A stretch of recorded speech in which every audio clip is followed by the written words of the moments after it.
ओम शांति। पश्चिम विहार की बगिया में अनुभवों की श्रृंखला में एक बार फिर से आप सभी का स्वागत है। आज अपने जीवन का हृदय स्पर्श अनुभव सुनाने के लिए हमारे बीच में उपस्थित हैं ब्रह्मा कुमारी रेखा बहन। आप पिछले 7 सालों से भी अधिक समय से आप नियमित रूप से ईश्वरीय ज्ञान का अध्ययन कर रहे हैं और राजयोग के अभ्यास के द्वारा किस तरह से आपके जीवन में विशाल परिवर्तन आया और किस तरह से आपने अपने जीवन की समस्याओं को और अकेलेपन को दूर किया, अपने रिश्तों की कड़वाहट को मिठास में किस तरह से परिवर्तन किया, हमारे सामने रेखा बहन।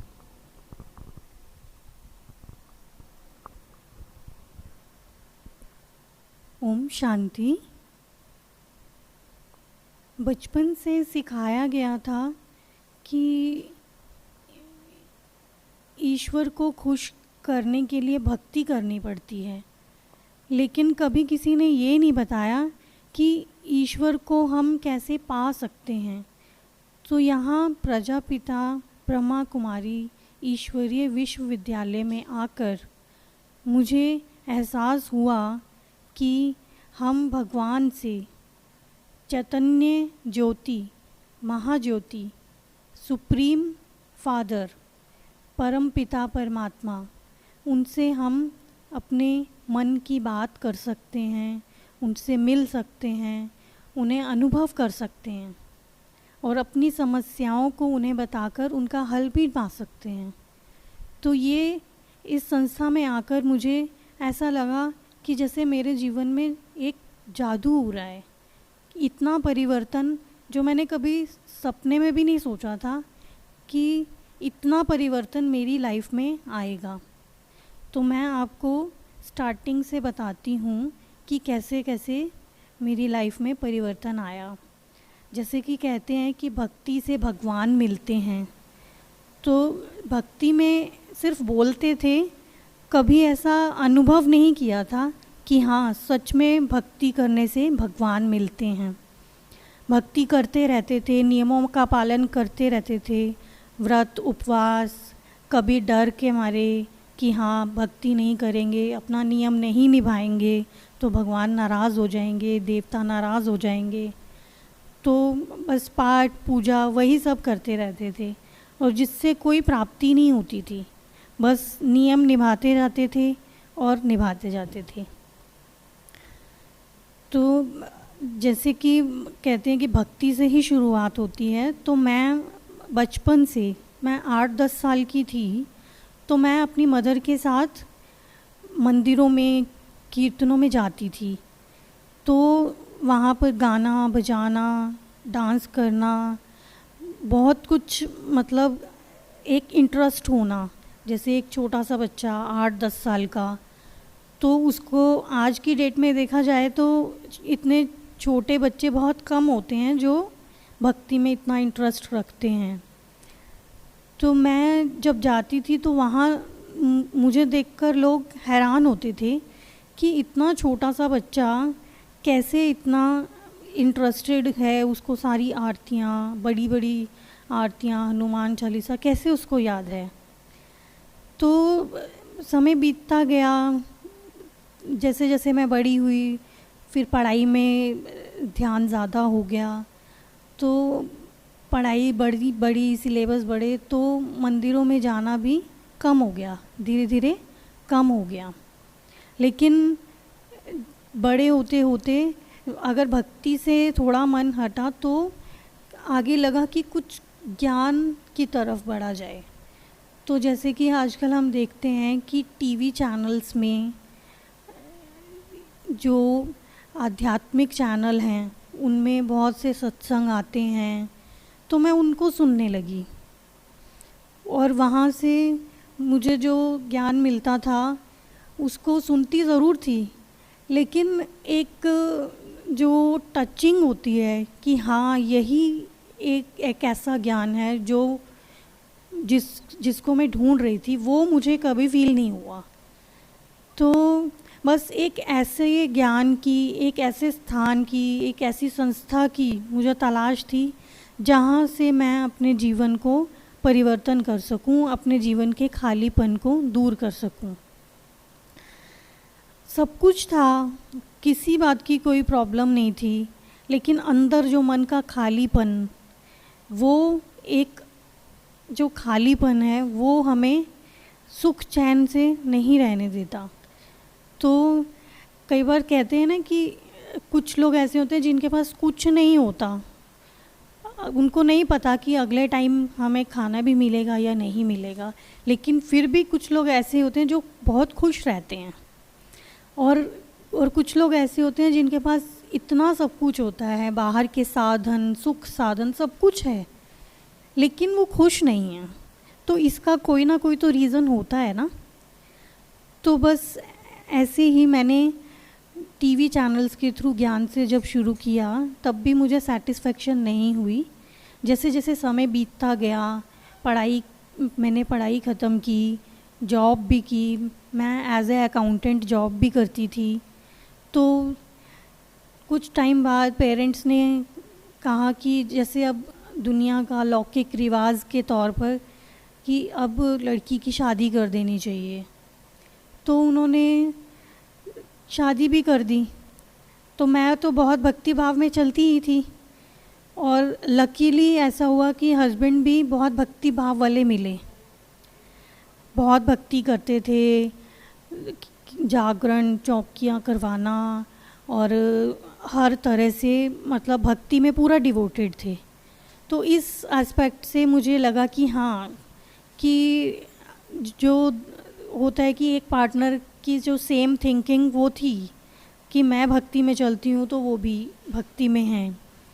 लेकिन जैसे कहते हैं ना कि कुछ हमारे पिछले कर्मों का हिसाब होता है, कोई हमारे कार्मिक अकाउंट्स होते हैं जिनकी वजह से हमारे रिश्तों में कड़वाहट आ जाती है, कुछ ना कुछ प्रॉब्लम्स आती हैं।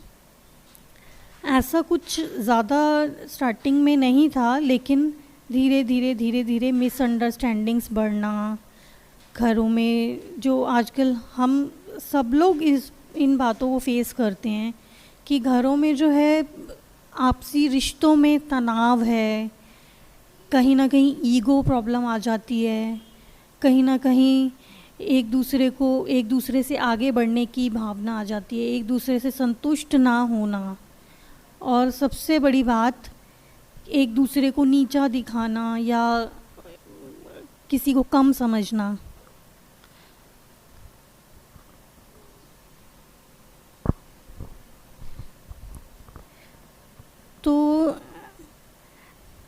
तो ऐसा चलता रहा, लेकिन धीरे धीरे जैसे जैसे एडजस्टमेंट पावर कम होने लगी, एडजस्ट करते एक होता है ना जैसे बैटरी यूज़ करते करते बैटरी डिस्चार्ज हो जाती है, एक लिमिट होती है बैटरी की। तो जैसे जैसे बैटरी डिस्चार्ज हुई, आत्मा कमज़ोर हो गई, तो और खालीपन बढ़ने लगा, डिप्रेशन बढ़ने लगा, और अब किसी से बात भी नहीं कर सकते थे, क्योंकि बचपन से पेरेंट्स ने यही सिखाया कि नहीं, जो हमारी लाइफ में प्रॉब्लम्स आती हैं उनसे हमने भागना नहीं है, दूर नहीं भागना है, उनको फेस करना है। लेकिन उनको फेस करने की ताकत वो नहीं थी। अब वो ताकत कहाँ से आई? तो बस अब वो ताकत नहीं थी, तो वो कमज़ोरी जो है वो डिप्रेशन में बदल गई।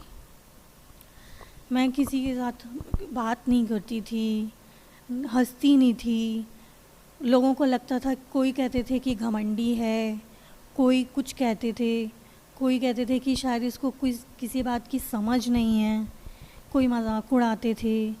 तो मतलब मैं खुद कमज़ोर, और दूसरा लोगों की बातें सुनकर मुझे ऐसे लगने लगा कि शायद मैं ऐसे ही हूँ। तो और डिप्रेशन बढ़ता गया, घर से बाहर नहीं निकलती थी, बस घर में बैठे बैठे कुछ ना कुछ डायरी ले लेना, उसमें लिखते रहना। तो और ज़्यादा लोग मेरे अगेंस्ट हो गए, मुझसे दूर होने लगे, मेरी प्रॉब्लम्स और बढ़ने लगी।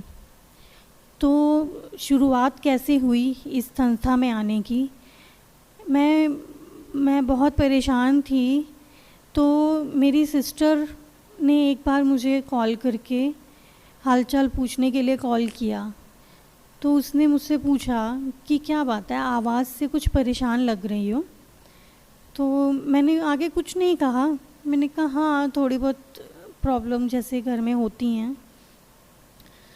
तो ऐसे ही जनरली उसने मुझे कहा कि ऐसे पीस ऑफ माइंड चैनल के बारे में बताया। तो उन्होंने कहा कि इसमें अवेकनिंग आता है, उन अवेकनिंग का जो प्रोग्राम आता है उसको सुनो। तो मैंने अवेकनिंग का प्रोग्राम सुनना स्टार्ट किया। तो बस मुझे इतना अच्छा लगा कि मैं सुनती ही गई। दिन में अगर 5 बार अवेकनिंग का प्रोग्राम आता था, चाहे रिपीट होता था, फिर भी मैं सुनती थी, ज़रूर सुनती थी। 4 बार 5 बार वो आधा घंटा जो अवेकनिंग का प्रोग्राम आता था, मैं सुनती गई। इतना मुझे उसमें आनंद आने लगा। मुझे ऐसे लग रहा था जैसे कि जो ज्ञान, जो बातें, जो रियलिटी, रियल ज्ञान जो दुनिया ज्ञान सुनाती है वो तो है ही है, लेकिन एक रियलिटी का जो ज्ञान है वो मुझे यहाँ से मिल सकता है। तो चैनल पर सिस्टर शिवानी ने एक बार राजयोग का मेडिटेशन का कोर्स भी करवाया, पूरी सीरीज़ चली। तो वो मैंने पूरा सुना, पूरी सीरीज़ सुनी, मतलब पूरा कोर्स मैंने किया टीवी पर भी। तो फिर लास्ट में जब लास्ट क्लास होती है तो शिवानी दीदी ने मुझे क्या मतलब चैनल पर ही बताते हैं वो कि आप नज़दीकी सेंटर पर जाकर इस राजयोग मेडिटेशन के कोर्स को करें। तो एक ये बात, और दूसरा शिवानी दीदी जैसे बीच बीच में बताते थे कि शिव बाबा बोलते हैं, हम परमपिता परमात्मा हैं लेकिन हम उनको शिव बाबा बोलते हैं। तो शिव बाबा सुना, पता नहीं था कि कौन शिव बाबा, क्या हैं, कैसे हैं, कहाँ रहते हैं, कुछ पता नहीं था। हाँ, बस इतना पता था कि घर में हमारे जो सेवाधारी आती थी हंसा माता, वो काम करते करते शिव बाबा बोलती थी। तो वो बोलती थी तब उनसे भी ऐसा कुछ पता नहीं चला था, और ना ही कभी ऐसे बात हुई उनसे कि आप ये क्यों बोलते हो, क्या बोलते हो। तो ऐसे ही जब मैंने शिवानी दीदी से शिव बाबा का नाम सुना और मैंने फिर उनसे, अपनी सेवाधारी जो आती थी, उनसे पूछा कि जो शिवानी बहन शिव बाबा के लिए बोलती हैं और आप बोलते हो वो एक ही बात है। तो उन्होंने कहा कि हाँ। तो मैंने कहा अच्छा, आप वहीं जाते हो, सेवा केंद्र पर जाते हो जहाँ ये ज्ञान सुनाया जाता है? तो उन्होंने कहा कि हाँ। तो मैंने कहा ठीक है, मैं अभी आपके साथ चलूँगी। हालांकि मेरा बेटा तब छोटा था, तो तब भी मैंने कहा नहीं, मैं आपके साथ चलूँगी। मैंने उनके साथ चलने का फ़ैसला किया। तो जैसे ही घर से मौका मिलता था, क्योंकि सब तो इस संस्था के साथ नहीं जुड़े हुए थे, ज्ञान में नहीं थे, तो मैंने कहा ठीक है जाते हैं। तो मैं उनके साथ यहाँ आई। पहले दिन जब पहुँची तो यहाँ रेड लाइट में मेडिटेशन करवाया जा रहा था।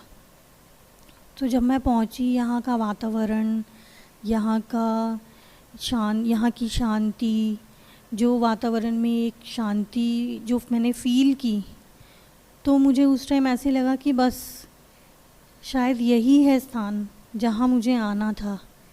तो बस वो दिन गया। तो किसी ने कुछ तब तक कभी समझाया नहीं था, तो मैंने वहीं डिसाइड कर लिया कि अब तो मुझे बस यहीं आना है और यहीं का ज्ञान सुनना है। बस जो स्थान, जिस ज्ञान को मैं ढूंढ रही थी, जन्मों से शायद ढूंढ रही थी, वो यही है। कोई सवाल नहीं आया, कुछ नहीं। फिर मैंने यहाँ दीदियों से कोर्स किया, जैसे जैसे बाकी और ज्ञान सुना तो मुझे और कॉन्फिडेंस आने लगा। तो जो मेरे मन की कमज़ोरी थी, मेरा जो डिप्रेशन था, वो धीरे धीरे कम होने लगा। तो फिर दीदी ने कहा कि आप मुरली सुनो, डेली मुरली सुनो। तो मैंने कहा कि हाँ, शायद मैं डेली नहीं आ पाऊँगी स्टार्टिंग में, क्योंकि घरों से भी कुछ रुकावटें आती हैं शुरू शुरू में, क्योंकि गृहस्थ जीवन में से निकलना थोड़ा सा एक चैलेंजिंग होता है। लेकिन फिर भी बस जैसे ही मौका मिलता था तो मैं यहाँ मुरली सुनने ज़रूर आती थी। तो धीरे धीरे आना शुरू किया, अपने अंदर बदलाव लाया। तो क्या हुआ कि मैं फिर रेगुलर आने लगी, लेकिन ये अभी इवनिंग क्लास में ही आती थी। तो जब रेगुलर आने लगी तो और ज़्यादा मुरली सुनकर, जो यहाँ परमपिता परमात्मा बच्चों को इतना प्यार से समझाते हैं, ज्ञान सुनाते हैं, मीठे बच्चे कहकर बुलाते हैं, एक किसी को उठाना, किसी का मनोबल बढ़ाना, तो वो सब मैंने यहाँ पर मुरली के माध्यम से सब कुछ फील किया, सुना। तो अभी इवनिंग में आती थी, तो फिर धीरे धीरे जैसे जैसे मेरा बेटा बड़ा होता गया, इंडिपेंडेंट हो गया, तो फिर मैंने मॉर्निंग क्लास में आना स्टार्ट किया। और मॉर्निंग क्लास में मेरा अनुभव और अच्छा होने लगा। मुझे इतना अच्छा फील होता था कि हाँ, मॉर्निंग क्लास में और ज़्यादा अनुभव हो रहा है, शांति मिल रही है, सुख शांति का अनुभव हो रहा है। हालांकि शुरू शुरू में घरों से निकलने में प्रॉब्लम आती थी, रुकावटें भी आती थी, लेकिन जैसे जैसे मैंने अपने अंदर बदलाव लाया तो वो रुकावटें भी धीरे धीरे ख़त्म हो गई। मैं किसी से बात नहीं करती थी, हंसती नहीं थी, अपने बराबर के लोगों के साथ, बच्चों के साथ कोई बातचीत नहीं, कुछ नहीं। तो जैसे जैसे मैंने ज्ञान सुना तो मेरे अंदर एक कॉन्फिडेंस आया, मेरा डिप्रेशन कम होने लगा। तो घर के लोगों ने देखा कि अच्छा, शायद यहाँ जाने से इसके अंदर इतना चेंज आ रहा है। तो जैसे मेरे अंदर चेंज देखा तो हस्बैंड में भी चेंज आना शुरू हुआ। शायद ये योग, बाबा से जो हम ज्ञान सुनते हैं, योग लगाते हैं, तो योग लगाने से बाबा से जो मदद मिली तो हमारे रिश्तों में भी उससे सुधार आया, काफ़ी चेंज आया। तो जो रिश्ता हमारा टूटने की कगार पर था, आज अभी भी वो रिश्ता बहुत अच्छे से चल रहा है। और आज की डेट में मेरे हस्बैंड, मेरी मदर इन लॉ, मेरे घर के और भी लोग ज्ञान सुनते हैं। अब जब भी मुझसे मिलते हैं मुझे ओम शांति बोलते हैं। तो ये चेंज आना एक बहुत बड़ी बात थी मेरे लिए, छोटी बात नहीं थी। तो ऐसे जो जीवन में परिवर्तन मेरे आया, आज मैं अपने घर परिवार में, यहाँ तक कि मेरे मायके में, वो लोग मुझे देखकर हैरान हैं कि इतना बदलाव, इतना चेंज आना, ये कैसे संभव हुआ। तो ये जो संभव हुआ, ये यहाँ बाबा के ज्ञान से ही संभव हुआ। तो मानो ऐसा लगने लगा कि जैसे कोई जादू हो रहा है। तो इस जादू को देखकर ही शायद सब अट्रैक्ट हुए कि अगर इसके अंदर इतना परिवर्तन आ सकता है, जिसको हम कुछ नहीं समझते थे, और जो लोग मतलब हंसी उड़ाते थे या मतलब मजाक भी उड़ाते थे, तो मतलब एक तरह से मैं एक पागल कह सकते हैं जिसको कुछ नहीं पता चल रहा कि मैं क्या करूं, कैसे चलूं। तो ये चेंज आना कोई कम बात नहीं थी मेरे लिए। मतलब आज कुछ भी हो जाए, हर परिस्थिति मुझे छोटी लगती है। हर दुख या कोई भी परिस्थिति इतनी छोटी लगती है क्योंकि मेरे पास जो सुखी रहने का रीज़न है, शिव बाबा स्वयं परम पिता परमात्मा, जिसको दुनिया ढूंढ रही है, ठोकरें खा रही है, अंधेरे में है, उसको मैंने पा लिया। तो ये मेरे जीवन में एक जादू था। तो एक गीत है हमारे इधर संस्था में गाते हैं भाई बहनें, जाने कैसा जादू सा किया तुम सबसे बड़े जादूगर हो, जादूगर हो बाबा तुम प्यार के सागर हो। जो थोड़े से प्यार के लिए हम दुनिया से भीख मांगते थे कि कोई हमें प्यार नहीं करता, कोई हमें पूछता नहीं, तो वो प्यार का सागर ही हमें मिल जाए। अगर हम किसी चीज़ के लिए तरस रहे हैं और उस चीज़ की हमें फैक्ट्री ही मिल जाए तो हमारी खुशी कितनी बढ़ जाएगी।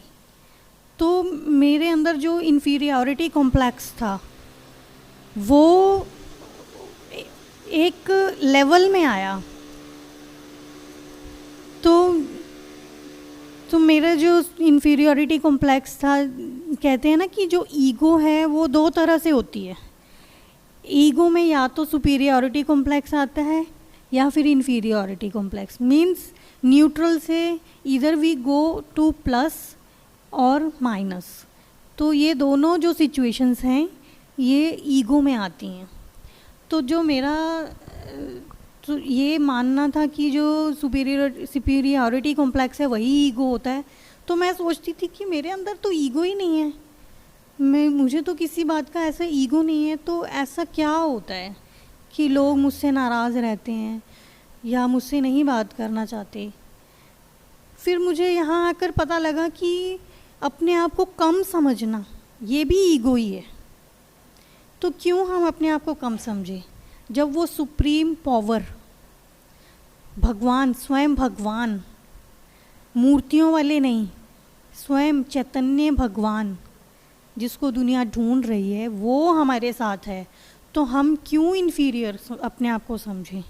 एक प्रेसिडेंट का बच्चा, प्राइम मिनिस्टर का बच्चा, उसको कितना नशा रहता है कि मैं एक छोटा सा अभिनेता का बच्चा होगा, नेता का बच्चा होगा या किसी एक्टर का बच्चा होगा, तो वो उसको कितना नशा रहता है कि मैं देखो एक फेमस पर्सनालिटी का बच्चा हूँ। लेकिन ये नशा होना कि मैं भगवान का बच्चा हूँ, जो दुनिया बनाने वाला है, दुनिया को बनाने वाला है, जिसको दुनिया पूछती है, उसकी पूजा करती है, मैं उसका बच्चा हूँ। तो मेरे अंदर इन्फीरियॉरिटी कॉम्प्लेक्स क्यों। तो ये सिर्फ सुनने से नहीं, ज्ञान सुनने से नहीं आया, योग लगाने से हमारे एक तो जो कार्मिक अकाउंट्स हैं वो सेटल होते हैं और हमें ताकत मिलती है, हमें शक्ति मिलती है, हमारे जो आत्मा है वो चार्ज होती है। जैसे एक मोबाइल की बैटरी चार्ज होती है, ऐसे ही आत्मा की चार्जिंग होती है जब हम अपने परम पिता परमात्मा शिव बाबा जिनको कहते हैं उनको हम याद करते हैं। तो उनको याद करने से जो पावर मिलती है उससे हमारा जो भी ईगो, हमारा इन्फीरियॉरिटी या फिर सुपीरियॉरिटी कॉम्प्लेक्स है वो सब दूर हो जाता है। हम न्यूट्रल स्टेट में आ जाते हैं, हमारी जो स्टेट ऑफ माइंड है वो न्यूट्रल हो जाती है। तो जैसे जैसे मुझे एक कॉन्फिडेंस आता गया, तो अगर कोई मुझे कुछ कहता था कि आप तो ऐसे हो, कम हो, या जो मैं नहीं हूँ वो भी कहने के लिए, जैसे किसी को नीचा दिखाने के लिए अगर कह भी दिया तो मैं कहती थी नहीं, मैं ऐसी नहीं हूँ। पहले अगर मैं सोचती तो अगर मुझे कोई कह देता तो मैं सोचती थी कि हाँ मैं वहीं गिर गई, अरे मैं तो हुई ऐसी, सच में ही ऐसी हूँ।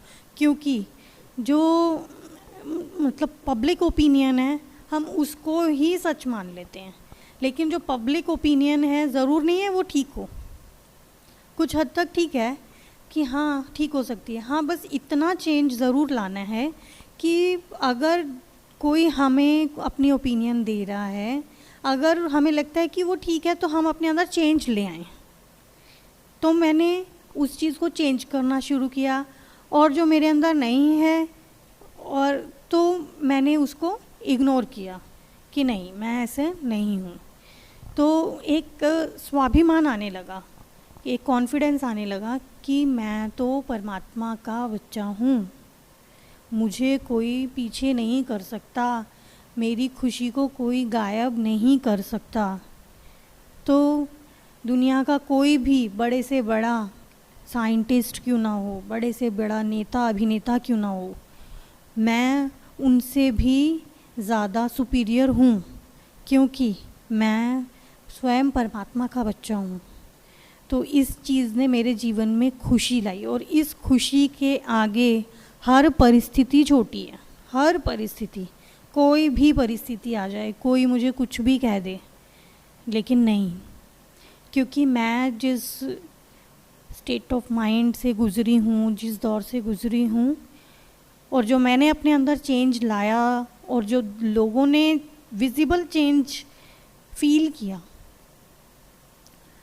वो एक प्रमाण है कि हाँ कि यहाँ आने से इतना चेंज आता है। और ये 100% गारंटी है, इसमें कोई दो राहें नहीं है, क्योंकि यही सत्य ज्ञान है और सच्चा ज्ञान है जिसको दुनिया ढूंढ रही है।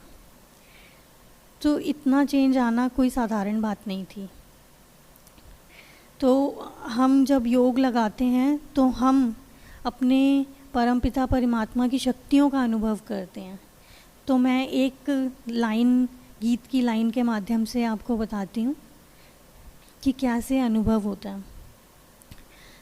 प्रभु तेरे वतन का अनुभव जो कर लेता एक बार, प्रभु तेरे वतन का अनुभव जो कर लेता एक बार, उसका तो मन हो जाता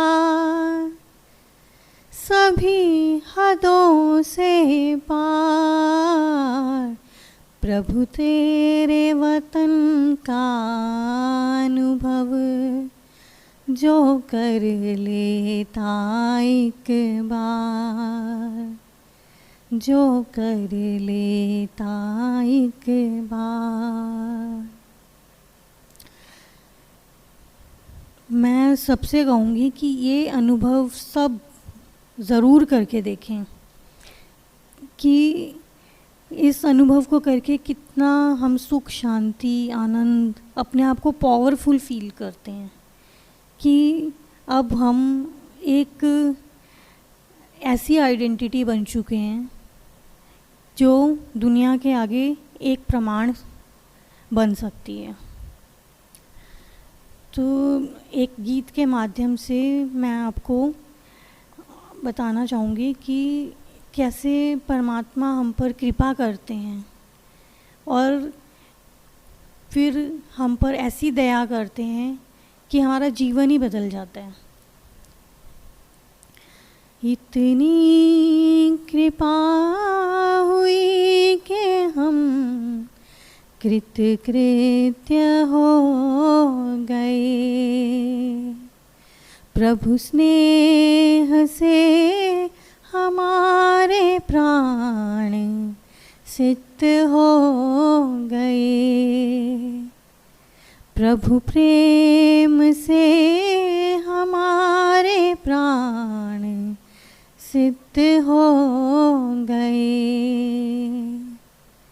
ऐसी असीम ममता ये कृपा नहीं तो क्या है,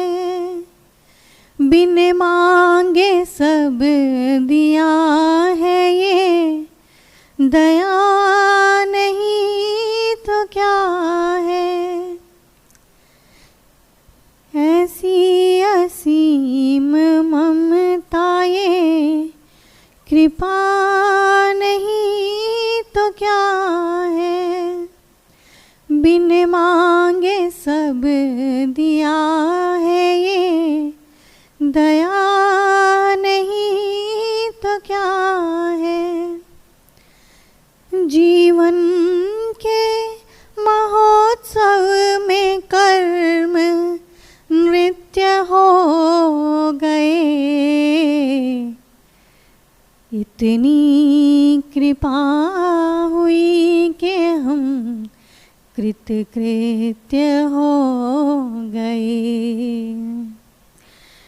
जो जीवन हमें संघर्ष लगता था वो जीवन अब महोत्सव लगने लगा, और जो उसमें हम पार्ट प्ले कर रहे हैं, कर्म कर रहे हैं, वो हमें नृत्य की तरह लगते हैं कि हम रोल प्ले कर रहे हैं। कोई संघर्ष नहीं कर रहे, कोई स्ट्रगल नहीं है हमारी लाइफ में, हम एक रोल प्ले कर रहे हैं। मैं आत्मा एक अलग हूँ और मैं रोल प्ले कर रही हूँ। तो एक लाइन और है जिसमें हम ये देखेंगे कि परमात्मा को पाना एक सपना था जो सच हो गया, जो सपने में भी सपना नहीं देखा था कि परमात्मा को पा सकते हैं। तो एक लाइन के माध्यम से बताऊंगी। परमात्मा मिलेगा था ये स्वप्न से परे, परमात्मा मिलेगा था ये स्वप्न से परे। वो सामने वो साथ में कोई कल्पना करे, वो सामने वो साथ में कोई कल्पना करे। इतने समीप आए, इतने समीप आए, परम मित्र हो गए। इतनी कृपा हुई कि हम कृतकृत्य हो गए। इतनी कृपा हुई कि हम कृतकृत्य हो गए। प्रभु स्नेह से हमारे प्राण सिद्ध हो गए। जीवन में एक दोस्त पाने के लिए तरसते थे कि कोई ऐसा दोस्त मिल जाए जो निस्वार्थ हमारी बात को सुने, हमारी बात को अपने तक रखे, उसका सॉल्यूशन निकाले और हमारा पूरा साथ दे। तो ऐसा कोई दोस्त दुनिया में तो मिला नहीं, लेकिन परमात्मा एक ऐसा परम मित्र मिला।